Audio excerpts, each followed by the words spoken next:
Yo, what's up guys, and welcome back to my YouTube channel. Today, I'll be reviewing another great alternative to the official Nintendo Joy-Cons sent in to me by Wenin Liang on Twitter.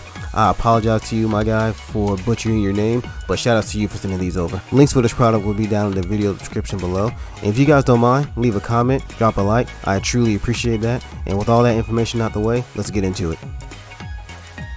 For my last video, I went over the Bimbok Joy-Cons that I bought myself on Amazon. The controller I'll be showing you guys today, you can also purchase from Amazon as well. Now from what I can tell, they don't have a specific brand name, but they do share a lot of striking similar features to the Bimbok Joy-Cons. The first thing I did notice with this controller was how similar it was to the Nintendo Joy-Cons in terms of size, with the exception of having slightly larger edges that have grips for better comfort. You'll also notice these little CQ pass stickers on the back just to indicate they have been quality control pass. You'll also note that on the back they don't include the additional back paddles for button mapping. Overall, they have a nice feel to them, very similar to the original Joy-Cons.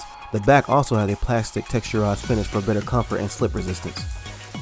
It also has this separate plastic piece you can use to attach both the left and right Joy-Cons together to get more of a pro controller feeling.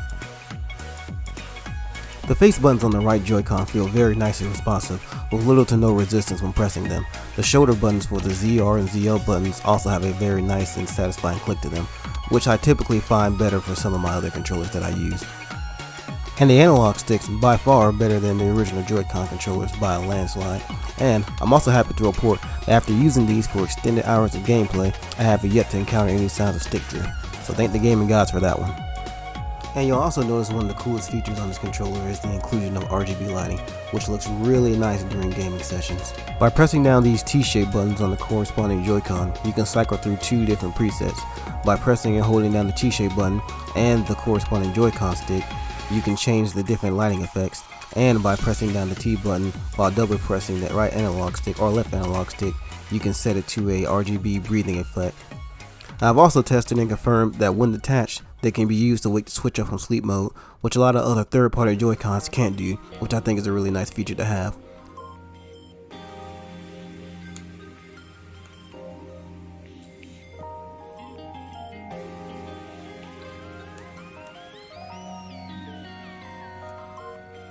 Also support handheld charging while attached to the Switch as well. On the bottom of each Joy-Con, there's also a USB-C type port, which is mainly used for software update, but can also be used to charge each individual Joy-Con themselves if needed. On a quick note, these Joy-Cons don't support HD rumble. They do, however, support standard rumble motors built in, but be warned, they are quite on the intensive side, so you may or may not want to disable them depending on whichever game you play.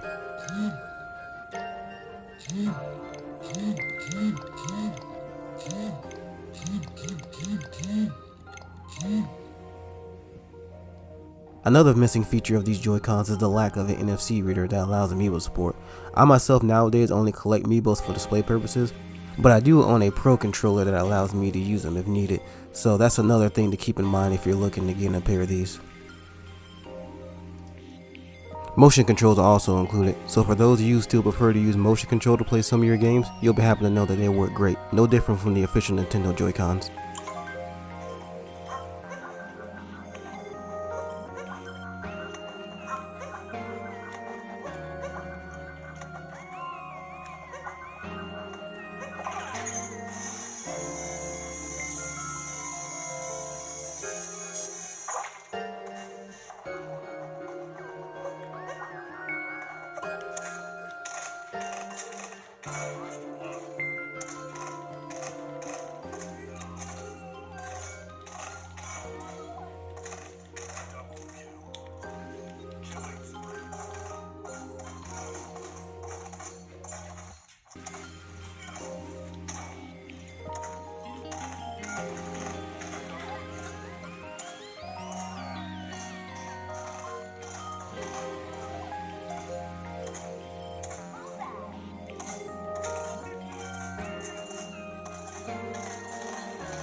Now one of my biggest gripes with this controller is the D-pad, and man oh man do I have a lot to say about this D-pad.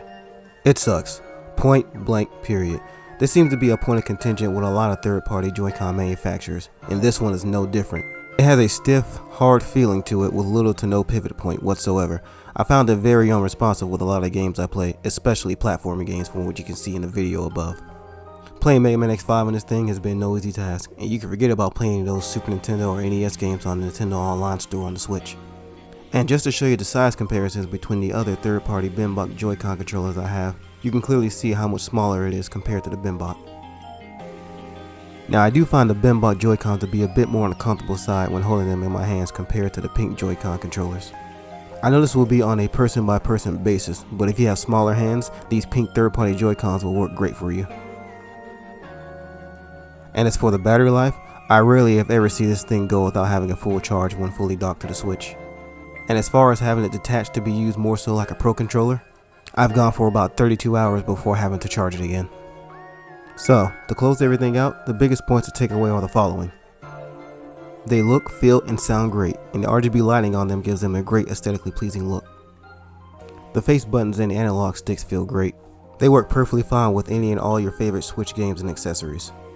And it's priced very affordably, currently going on sale for $39.99 on Amazon, which is a much better deal than spending $70 on the official Nintendo Joy-Cons.